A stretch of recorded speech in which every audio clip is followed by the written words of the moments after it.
maayong hapon sa tanan. So karon magbuhat og insect trap no. So gamit ang tuba. And then mga kuan lang ani. Tungaon lang nato ning 1/4 no. So 250 grams is nasa mga 120 plus grams. So and then atong trap.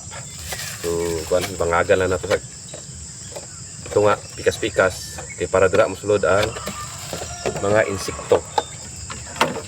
Hindi, sagol na nato, no? So, humot kani sila, no? So, na-try na nako ni effective, pero makita na to ang resulta ni ugma. Sagol na to. Tubig man ako nabutang. Dapat dili tubig. Dapat ang tuba.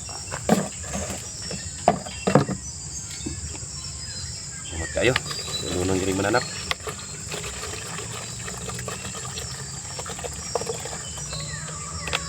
Sakto na eh. Sakto na to.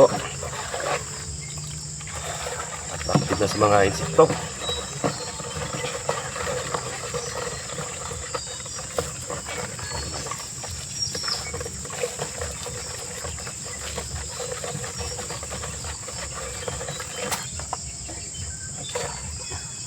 O sulod na ito siya diri sa awang insect trap. So kani siya no pwede nagsangit kita kung ibutang. So isang pag diri lang layo. So attract na lang mga insekto. Ug napatay isa ka trap nagibuhat og tan-aw na to og kato ka trap is simple lang. So na siya sa may sudan. Try na itong tanaw dito. O ubay-ubay na ba iyahang nakuha nga mga insekto.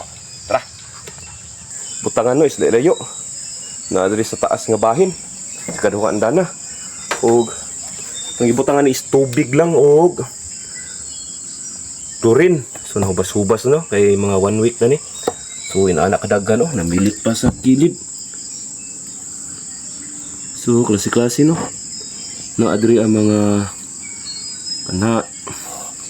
mga responsable ni sa eggplant ang shoot buri sa talong taghano. So kanang nagcolor is mo na ng mga lata nga mananap. So tubig na ni chlorine. So daghan ni tubig itong niagi no. Mga 1 week na siguro ni kape na ibutan diri. Ako lang siyang gikuan ubos sa suga. So kay attract na ni mga mananap sa suga.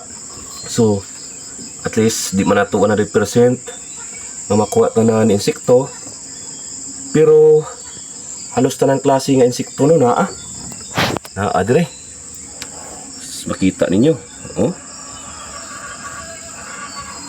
So mao ni mga hinungdan sa problema nato sa ang mga pananom. So katong tuba nga tong gibuhat is effective pud to. So pwede na to siya gulay suga kay yang aroma humot kay siya. So napay mga tambubuan na apil. Og isa pa diya og daghag anay. Hurot gyud diri gyud tanan ng anay.